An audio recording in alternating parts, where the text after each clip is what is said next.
ามนิดนึงเด้อโอเคถามมาแล้วเด้อเกี่ยวกับอันซอยน้องมะนาวนี่เฮาเป็นคนขอห้องแล้วก็ยั่วให้เจ้าซอยบ่หรือว่าเจ้าอยากซอยด้วยความเต็มใจเจ้าเองบ่เขาจะบ่ได้คอยห้องมันเป็นจังซี่อันน่ะอยู่วงการข่อยมันมีคนอยากซอยมะนาวและเขาเจ้าน่ะเคยว่าน้ำข่อยไปอันน่ะจะพาขึ้นให้ดูสิได้บ่ได้สมทบข่อยก็สิซอยนำคือกันขอว่าจังซี่โดยข่อยยังได้บุญนี่ข่อยนี่กับเขาเจ้าน่ะซอยคนทุกข์ดีก็เฮาได้บุญว่าข่อยมันแบบบ่มีแนวสิดีนำเขาเจ้าบ่มีน่ะมีแต่ให้เขาสนาเบิดเขาจะว่าก็อยากข่อยบ่สนโดยมีแต่อันนี้แหละที่ว่าคาใจเพราะว่าก็มีบางคนหรือว่ามีบางคนนี่อาจสิมาใส่ให้เฮาว่าเป็นย้อนเฮาที่อันมายั่วให้เจ้านี่ซอยเหลือนางมะนาวแล้วมันบ่ส่งเงินให้เมียมันแม่นบ่แม่นถือว่าเมียข่อยหามันบ่มีหยังส่งให้ก็บ่ได้ยังข่อยไปหาก็บ่ได้อีกอยากก็สิข่อยอีกข่อยมันเบิดแล้วเพราะว่าอันน่ะมันบ่มีหยังแต่งงานแต่งหยังก็หนังสือก็มีอยู่เพราะว่าก็ยังบ่มีและแห่งดีแห่งบ่วนเลยเว้ยและอันถือว่าเจ้าอยากช่วยน้องมะนาวนี่ช่วย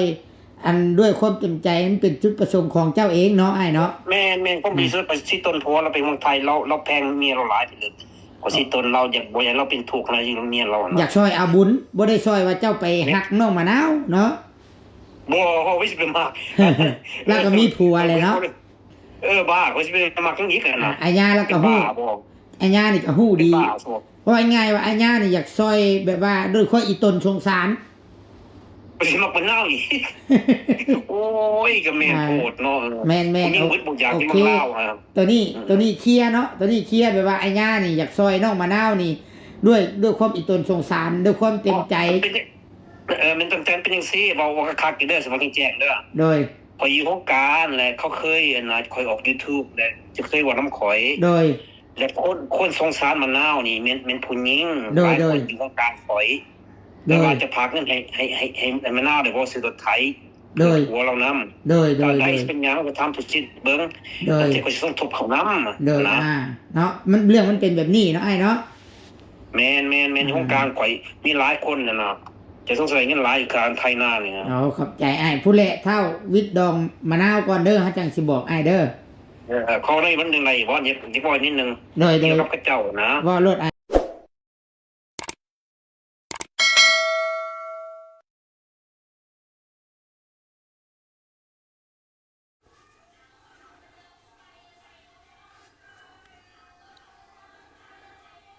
กับทักทายสบายดีพี่น้องสบายดีพักผ่อนก่อนนะทุกคนนะสบายดีแล้วก็สวัสดี FC พ่อแม่พี่น้องเบิดสุขสุคนเด้อพี่น้องเด้อเบิดสู่หม่องสู่บอนพี่น้องเอ้ยเนาะบ่ว่าสิอยู่ฝั่งไทยอยู่ฝั่งลาวแล้วก็อยู่ทางต่างประเทศพี่น้องเอ้ยก็ยินดีต้อนรับทุกคนทุกท่านเข้าสู่ช่อง YouTube ของตุสิทธิ์ปันสุขพี่น้องเอ้ยเนาะพอๆกันเน้นแรงพี่น้องเอ้ยแม่นบ่แรงดึกเลยได้พี่น้อง9 โมงแล้ว9 โมงแล้วพี่น้องเอ้ยดิยันได้เอาลงให้เบิ่งมื้ออื่นบ่ได้คลิปนี้ต้องขอโทษขออภัยนำพี่น้ำน้องเด้อมื้อนี้บ่ได้ลงคลิปเบิดมื้อเนาะว่าสิไปหาน้องมะนาวกับโบได้ไปทุกคนเลยเนาะมื้อนี้ก็ต้องขอโทษนำหลายๆพี่น้องเอ้ยเพราะว่าต้องเตรียมเวียกเตรียมงาน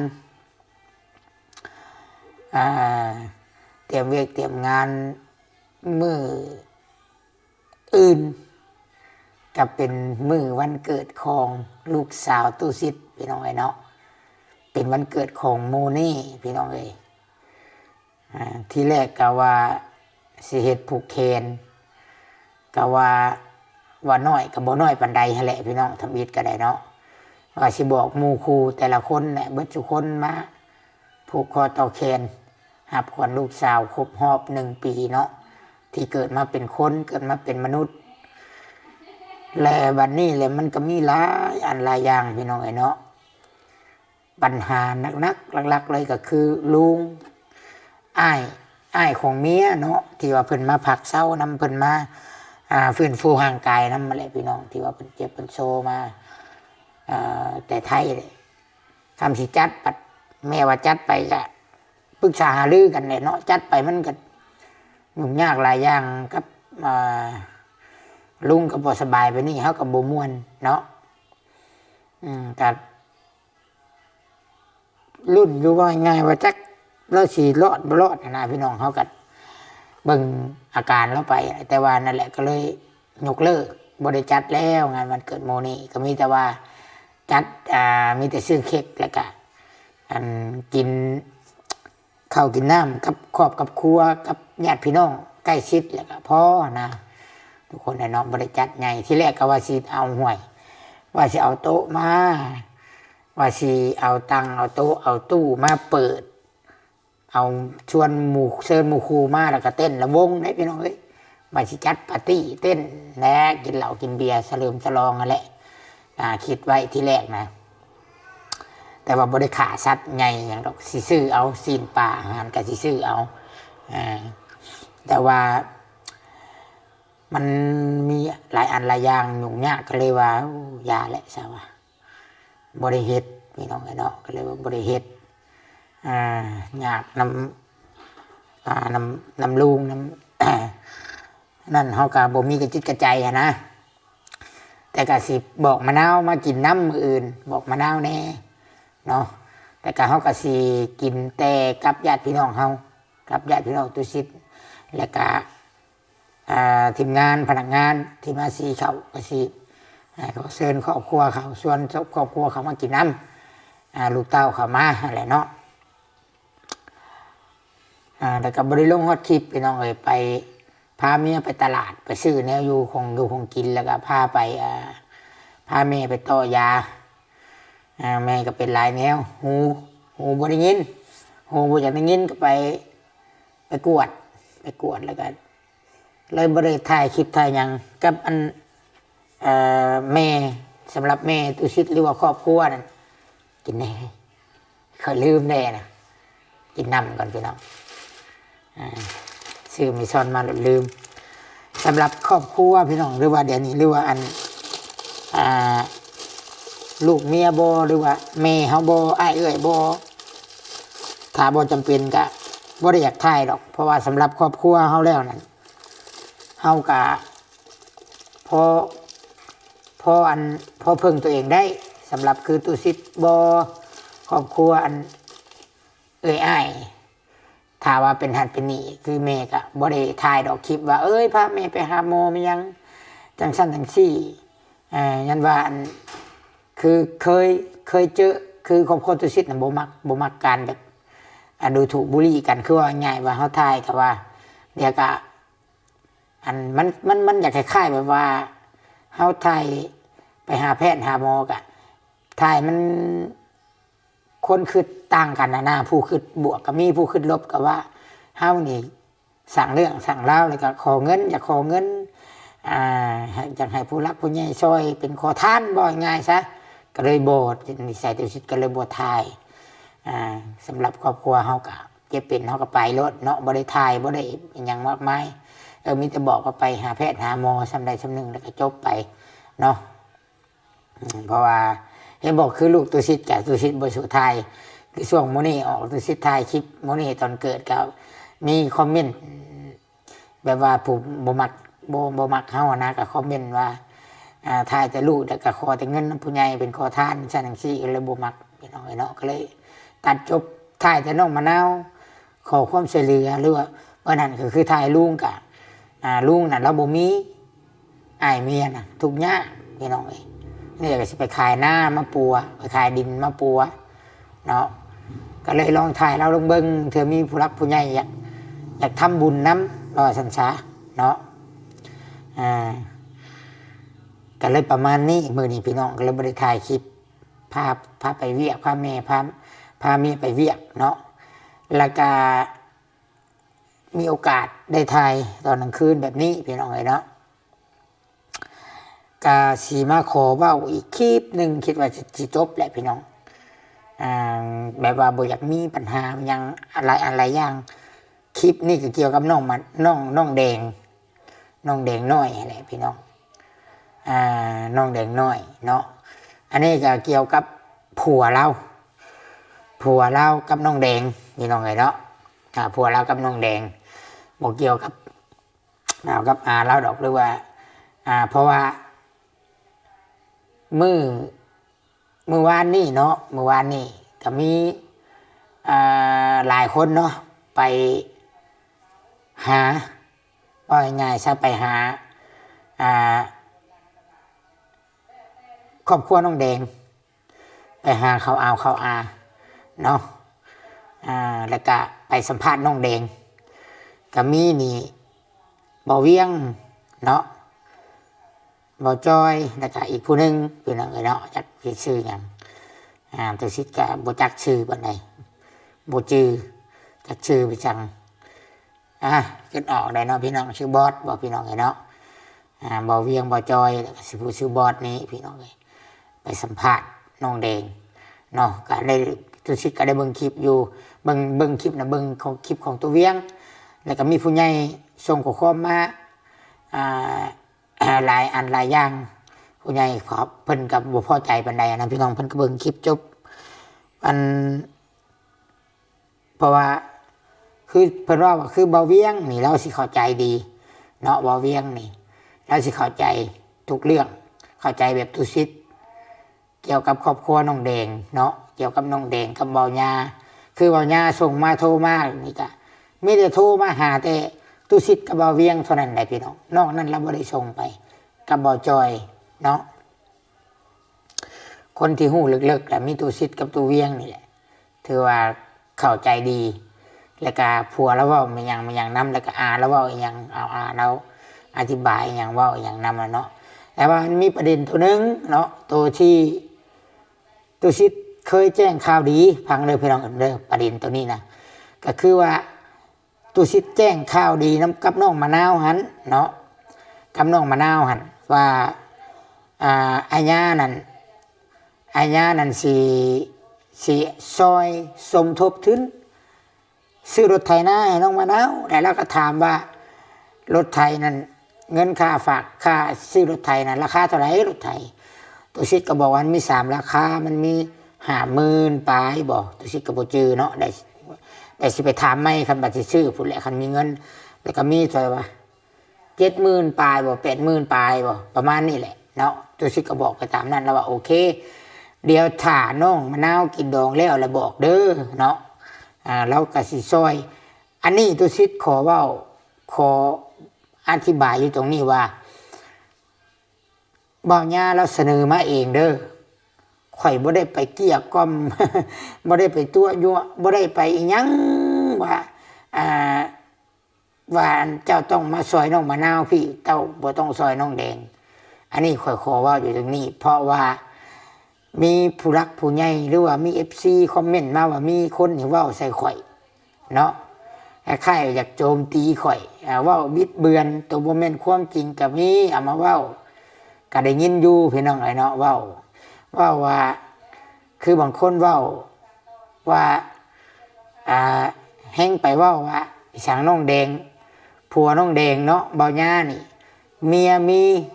บ่ซอยไปซอยผู้อื่นว่าซั่นเด้เนาะแล้วก็นั่นแหละก็สิมาอธิบายในคลิปตัวนี้ก็เพื่อว่าบ่อยากให้มะนาวนี่เขาไปยุ่งเกี่ยวอีหยังกับเรื่องน้องแดงครอบครัวน้องแดงบ่อยากให้ยุ่งเกี่ยวเดี๋ยวครอบครัวน้องแดงสิมาสั่งเดี๋ยวน้องแดงสิมาสั่งมะนาวอีกเนาะคือไอ้ย่าเราอยากซอยมะนาวนี่เราเบิ่งคลิปข่อยและเราอยากซอยด้วยจุดประสงค์ของเราเองด้วยความอยู่ตนสงสารเราบ่ได้ซอยว่าเรามาซอยมะนาวแล้วเราหักมะนาวแบบผัวแบบเมียได้บ่ได้แม่นได้แล้วอีตนผัวน้องมะนาวนี่สิไปทำงานอยู่ไทยไปหาเงินแล้วเราอยากซอยเนาะข่อยกับบ่ฮู้ตอนนั้นเรื่องที่ว่าเมียมีบ่ซอยเมียมาซอยคนอื่นตอนนั้นข่อยบ่จักนำนะแล้วก็ข่อยยืนยันตรงนี้ว่าข่อยบ่ได้ไปตัวยั่วอีหยังแล้วของบ่าวญาเงินอยู่ในกระเป๋าเราเนาะ เราพอใจให้เราจังให้เนาะคือเราว่าเราอยากให้น้องมะนาวโอเคข่อยก็ดีใจข่อยก็ขอบใจแทนน้องมะนาวก็ขอบใจแล้วสิว่าจังได๋ซะเนาะเพราะว่าข่อยก็บ่คักใจคือกันแต่ว่า FC นี่เข้าใจหลาย FC คอมเมนต์นี่บ่ว่าแต่ช่องข่อยหรือว่าช่องใดที่เว้าเกี่ยวกับข่อย FC ถือว่าเข้าใจข่อยสิ่งที่ข่อยเว้าออกไปเนาะ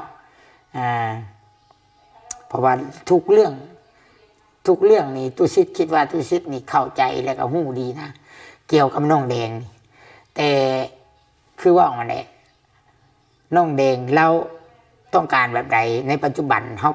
ก็เลยปล่อยไปเนาะเฮาสิกินยาต่างคนไข้บ่ได้สิไปญาติเอาตัวเราแบบใดสิไปซอยเราแบบใดพี่น้องเนาะคือมี FC บางคนเนาะเพิ่นอาจสิหยอกตุสิทธิ์เนาะเพิ่นว่าคือบ่เห็นเก่งคือตอนอันซอยกับบ่ลอยกับสาวแก้วอันน่ะตุสิทธิ์จอมพลังไปใช่แล้วทุกคนพังดีๆเด้อคือถ้าไปเบิ่งคลิปนั้นตอนเบาลอยกับสาวแก้วนะที่น้องแดงอยู่น้ำนะคือเราให้ได้พี่น้องเราให้ห้องท้องแตกเราเหลือใจเรากดดันเราอยากมีที่พึ่งมาซอยแน่พาเฮ็ดแนวใดก็ได้ให้พาไปอยู่น้ำวิจรก็ได้หรือว่าอันให้อยู่ไปอยู่น้ำป้าบุญแล้วบ่อยากไปคันไปอยู่น้ำป้าบุญคันไปอยู่บ้านโคกแรงแล้วไปตอนน่ะก็เลยซอยให้เราไปอยู่บ้านโคกแรงอันนี้คือจุดประสงค์ของเราแม่ลองถามบ้างแม่ถามว่าน้องแดงให้โทรมาให้กับนี่คมเพลงเนี้ยคมเพลงน้องแดงให้กักขังน่วงเหนียวบ่ตีบ่อันนี้ซอยได้สมมุติเด้อยังบ่ได้เฮ็ดดอกแต่ว่าสมมุติว่าแดงเกิดแบบชั้นแท้นะเฮาก็ซอยได้ต่อบ่ให้แม่นพี่น้องเฮาก็เข้าไปซอยได้เพราะว่ากฎหมายมันมีไว้คุ้มครองแต่ละคนอยู่เกี่ยวกับคุ้มครองสิทธิมนุษย์เขาเอิ้นนะเนาะ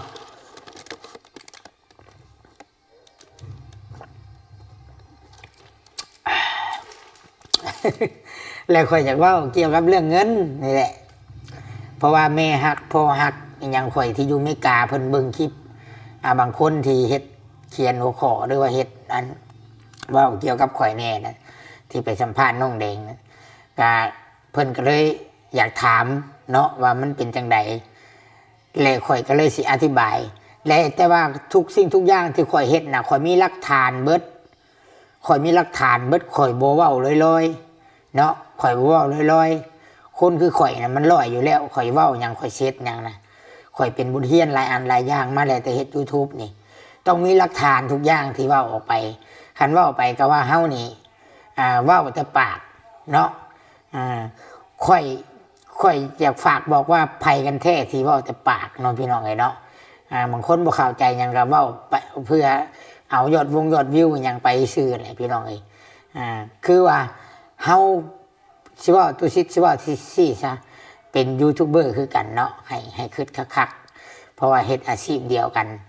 อย่าไปเฮ็ดให้คนอื่นเฮ็ด FC ให้ FC นี่มาด่าคนอื่นอย่าไปเฮ็ดเนาะมันบ่ดีให้ฮักแพงกันดีกว่าเนาะให้คิดคักๆพี่น้องเอ้ยตุสิสิว่าแบบซี่ซะทุกคนอาจจะเข้าใจเนาะว่าตุสิเว้าแบบใดหรือว่าเกี่ยวข้องกับเรื่องตัวใดนะเพราะว่ามีคนว่าข่อยนี่ไปตัวยั่วเป็นย้อนข่อยไปตัวยั่วให้เบาหญ้านี่บ่ฝากเงินให้น้องแดงเลยมาฝากเงินให้น้องมะนาวเนาะแต่ว่าข่อยมีหลักฐานเดี๋ยวข่อยสิเปิดให้ฟังพี่น้องอันนี้ข่อยสิเว้าสู่ฟังก่อนบางคนเฮ็ดคลิปเนาะเขียนหัวข้อนี่โอ้ยไปตัดตกใจ FC ก็ยังโทรมาว่าสู่ข่อยฟังพี่น้องเอ้ยเนาะเขียนหัวข้อนี้เขียนคักแน่เป็นแต่ตกใจตื่มเรื่องตื่มราวย่านบ่ได้ยอดวิวเนาะบัดเข้าไปเบิ่งหัวข้อกับหน้าปกมันคนละเรื่องพี่น้องเอ้ยเนาะว่าซะอย่ามายุ่งกับข่อยเลยเนาะเดินคนละทางไผทางมันเนาะถ้าว่าบ่มักกันก็อยู่ไผอยู่มันแต่ถ้าอยากเป็นมิตรก็เฮ็ดคลิปให้มันสร้างสรรค์อย่าเฮ็ดคลิปแบบโดยที่แบบอยากแซะอยากเบียดคนอื่นเนาะเพราะว่าข่อยสายเดียวแหละคู่มือนี่พี่น้องเอ้ยเดี๋ยวสิเปิดคลิปนี่ให้ฟังเด้อพี่น้องเด้อคลิปที่เกี่ยวกับเบาหญ้าที่อยากมอบเงินให้น้องมะนาว เพราะว่าข่อยบ่ได้เป็นคนเชิญชวนเรามาพี่น้องเนาะข่อยบ่ได้เป็นคนแบบว่ายั่วเราเงินในกระเป๋าเราเดี๋ยวข่อยสิเปิดให้ฟังเด้อพี่น้องเด้อมาฟังนํกันโลดพี่น้องเนาะนี่นึงเด้อ โอเคถามมาบ่ เด้อเกี่ยวกับอันซอยน้องมะนาวนี่เฮาเป็นคนขอห้องแล้วก็ยั่วให้เจ้าซอยบ่หรือว่าเจ้าจะซอยด้วยความเต็มใจเจ้าเองบ่เขาจะบ่ได้คอยห้องมันเป็นจังซี่อยู่วงการข่อยมันมีคนอยากซอยมะนาวและเขาเจ้าเคยว่าน้ำข่อยจะพาขึ้นให้ตุสิได้บ่ได้สมทบข่อยก็สิซอยน้ำคือกันของว่าจังซี่โดยข่อยยังได้บุญนี่ข่อยนี่กับเขาเจ้าซอยคนตกดีเขาได้บุญว่าค่อยมันแบบบ่มีแนวสิดีนำเขาเจ้าบ่มีน่ะมีแต่ให้เขาสนับเบิดก็ยอมไปยากข่อยบ่สนนะโดยมีแต่อันนี้แหละถือว่าคาใจเพราะว่าก็มีบางคนหรือว่ามีบางคนนี่อาจสิมาใส่ให้เฮาว่าเป็นย้อนเฮาที่อันมายั่วให้เจ้านี่ช่วยเหลือนางมะนาวแล้วมันบ่ส่งเงินให้เมียมันแม่นบ่บ่แม่นถือว่าเมียไปหามันบ่มีหยังส่งให้กับข่อยก็บ่ได้ยังข่อยไปหากับบ่ได้อีกอยากให้สิข่อยอีกข่อยมันเบิดแล้วเพราะว่าอันน่ะมันบ่มีหยังแต่งงานแต่งหยังก็หนังสือก็มีเพราะว่าก็ยังบ่มีและบ่วนเลยเว้ยและอันถือว่าเจ้าอยากช่วยน้องมะนาวนี่ช่วยอันด้วยความเต็มใจมันเป็นจุดประสงค์ของเจ้าเองเนาะอ้ายเนาะแม่นก็มีไปสิต้นเพราะเราเป็นคนไทยเราแพงเมียเราหลายทีเดียวพอสิต้นเราอยากบ่อยากเราเป็นถูกอะไรอย่างเมียเราอยากช่วยเอาบุญบ่ได้ช่วยว่าเจ้าไปฮักน้องมะนาวเนาะวิสิเป็นมาแล้วก็มีผัวเลยเนาะบ้าวิสิเป็นมาต้องอีกนะอาญาแล้วก็ฮู้อาญานี่ก็ฮู้ดีว่าง่ายว่าอาญานี่อยากช่วยแบบว่าด้วยความอีตนสงสารเราไปเล่าอีกโอ้ยก็แม่โหดเนาะแม่มีบุญบุญอยากกินข้าวตัวนี้เคลียร์เนาะตัวนี้เคลียร์แบบว่าอาญานี่อยากซอยน้องมะนาวนี่ด้วยความอีตนสงสารด้วยความเต็มใจมันต้องการเป็นอย่างซี่เราคักอยู่เด้อสมัครแจ้งเด้อโดยพออยู่วงการแหละเขาเคยคอยออก YouTube แหละจะเคยว่าน้ำข่อยโดยแต่คนสงสารมะนาวนี่มันผู้หญิงโดยอยู่วงการข่อยแล้วจะพาขึ้นให้มะนาวเดี๋ยวว่าซื้อรถไถโดยหัวเรานำโดยเป็นยังก็ทำทุกชิ้นเบิ้งจะไปส่งทุกเขานำโดยเนาะมันเรื่องมันเป็นแบบนี้เนาะไอ้เนาะแม่นวงการข่อยมีหลายคนนะจะต้องใส่เงินหลายอยู่การไทยหน้าเลยนะขอบใจไอ้ผู้เละเท่าวิทย์ดองมะนาวก่อนเด้อฮะจังสิบอกไอ้เด้อข้อนี้มันยังไงว่าเนี่ยผมจะบอกนิดนึงเรียกกับเจ้านะว่ารถไอ้ถามนิดนึงเด้อฟังจำนี่แหละทุกคนเลยเนาะแต่ว่าคอยว่าอย่างนะคอยเก็บมีหลักฐานหรือว่าครอบเบิดนั่นแหละคอยเห็นอย่างนะแล้วก็เรื่องที่มีคนว่าคอยเว้าเกี่ยวกับมีคนโทรมาหาคอยนะว่าคอยกูเรื่องแต่งเรื่องนะคอยก็มีหลักฐานนะแต่ว่ามันคอยคือใต้ตองแล้วว่าข่อยสิจบเรื่องนี่แหละข่อยสิบ่วนน้ำน้องแดงน่ะมันคิดครั้งไรก็มันบ่มีหยังดีขึ้นนะพี่น้องปล่อยให้เราอยู่แบบนั้นอยู่กับอาแล้วซะเนาะแล้วก็แล้วแต่คือข่อยว่าแล้วข่อยก็ปรึกษากับในบ้านเขาจะขายกันเรื่องของเขาเฮาบ่แม่นญาติพี่น้องเขานอกจากว่าอันบ่ง่ายเนาะไผเฮ็ดดีก็ได้ดีไผเฮ็ดชั่วก็ได้ชั่วไผเฮ็ดบุญก็ได้บุญบ่มีไผหนีวิทย์ดอกพี่น้องเนาะว่าง่ายเด้อสมมุติเรื่องสมมุติเนี่ยบ่ได้เว้าว่าอัน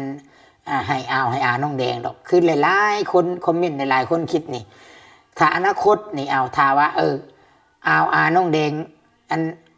ใครให้ใครหน้าแหละอันน้องแดงยังเบิดโตเลยนอกจากว่าเราโทรมาอันอยากให้ซอยคือตอนอยู่กับบ่าวลอยนะเขาจังว่าน่ะซอยได้พิจารณาใหม่แต่ว่าแล้วก็หับปากว่าสิบ่ปะบ่ทิ่มพี่น้องเนาะก็แล้วแต่เขาเนี่ยเขาสิขายเฮ็ดก็ได้ก็แล้วแต่แหละบ่อยากขอยุ่งเกี่ยวพี่น้องเอ้ยเว้าซี่ซะเพราะว่าพ่อฮักแม่ฮักข่อยอยู่เมกาเพิ่นก็บ่มักเพิ่นว่าวุ่นวายมันกับนางแดงนี่ เบิ่งคักแล้วก็กระล่อนปิ้นป้อนนางแดงนี่เว้าลบหน้าลบหลังเนาะ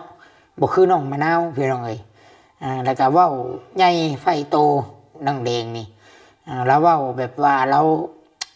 บ่นอบน้อมถ่อมตนนะแล้วเว้าทั้งที่คือเปรียบเทียบใส่ผัวเราฝากเงินแม่ใช้มันดีแล้วเราบัดยังก็เลยว่าก็บ่ได้ว่าหยังดอกจบทุกเรื่องแหละพี่น้องเอ้ยเนาะบ่อยากยุ่งเกี่ยวปานใดมีแต่ว่าเบิ่งกันไปเรื่อยๆเบิ่งอนาคตเนาะก็บ่ได้ปะได้ทิ่มดอกก็ฮักแพงกันเห็นหน้ากันกระทำเพียงแต่ว่าสิบ่ได้ไปหาไปถ่ายคลิปมายังนั่นแหละพี่น้องเอ้ยมีแต่เบิ่งกันไปเนาะแล้วก็นี่แหละมาแก้ไขมาตอบประเด็นตัวนี้แหละเนาะที่ว่ามีคนส่วนน้อยส่วนที่บ่มักตัวซิดส่วนที่ย่านลืนตัวซิดนั่นแหละก็ว่าเป็นย้อนตัวซิดที่อาญาน่ะบ่ฝากเงินในนางแดงเลยมาฝากเงินในมะนาวสิซื้อรถไถเนาะกะแม่นเราอยากฝากมาแต่บ่แม่นข่อยเป็นคนไปโน้มน้าวไปตัวไปยั่วเรานะเราอยากฝากมาด้วยความเต็มใจเราเองนะเราว่าเราเมื่อยแล้วเราเห็ดกับเมียเรานางแดงเราเมื่อยนางแดงบ่เห็นความดีของเราเราก็เลยอยากหาทำบุญอยากวิเวณวิกรรมอยากมีความสุขอยากหาความสุขใส่ตัวเองเราอยากได้บุญเราก็เลยสิซอยมะนาวไล่ตนผัวเราที่ไปทำงานอยู่ประเทศไทยเราว่าทุกข์ยากมันชีวิตคือเราว่านะสำนั้นพี่น้องครับเวียกบนที่เราเห็ดมีโครงการเขาช่วยเหลือกองทุนช่วยเหลือแหละมีผู้ยิ่งอยากช่วยมะนาวเราข่อยกับขอบใจแล้วสิว่าจังใดซะเนาะเอายังมีประเด็นอะไรที่ข้างคาอยากถามมากถามมาคอมเมนต์มาหน่อยพี่น้องแต่ FC ส่วนใหญ่ข่อยไปอ่านมึงได้ในคอมเมนต์นะ ถือว่าคนที่อยากโจมตีข่อยนะถึกด่ายับพี่น้องเลยเนาะถึกแบบว่าถึกกระทัวลงแหละไปเนาะคันคิดเขาว่าคิดให้ดีพี่น้องเนาะคิดให้ดีคันว่าเฮาเว้าเนี่ยมันถึกนี่มันก็ถึกคันเว้าเนี่ยมันบ่ถึกนี่ก็ FC เพิ่น FC น่ะเพิ่นฉลาดเนาะทุกคนที่เบิ่งคลิปเกี่ยวกับเรื่องมะนาวนี่บางคนนี่มีแต่ละคนเพิ่นเบิ่งเพิ่นมีหัวคิดเพิ่นมีสมองเพิ่นคิดว่าผู้ใดเป็นจังใดแต่คือตุสิทธิ์นี่บ่ขอตัดสินก็จังว่าเนี่ยบ่ขอยุ่งเกี่ยวอีกบัดนี้สุดแล้วแต่เนาะถามว่าเพิ่นอยากเพิ่นสิขายให้ขายหน้าหรือว่าเพิ่นสิไปซื้อหน้ากะตุสิทธิ์ก็บอกเลยเด้ถ้าตุสิทธิ์บ่ได้ไปก็โทรหาบ่าวเวียงเด้อยามเราเพื่อเราอยากแสดงความบริสุทธิ์ใจของเรานะสำหรับเอาและนะเนาะก็ยังโทรหาตัวเวียงได้เสมอเนาะคนที่ไปหาน้องแดงนี่กับบ่าวเวียงนี่กะอันนั้นอยู่พี่น้องเนาะนี่ยังกะเรากะเป็นหลักอยู่หั่นเนาะโอเคพี่น้องสำหรับคลิปนี้ตุสิทธิ์จะสิได้ขอตัวจบคลิปหรือว่าลาไปก่อนเพราะว่ามื้อนี้แตกพี่น้อง ไอ้ล่างก้นเพิ่นก่อนพี่น้องเนาะขอบคุณ FC ทุกคนทุกท่านเด้อพี่น้องที่คอยเบิ่งคลิปแล้วก็กดไลค์กดแชร์เบิ่งบ่ขามโฆษณาให้สำหรับคลิปนี้ตุสิทธิ์ก็สิได้ขอกล่าวคำว่าสบายดีพี่น้องสบายดี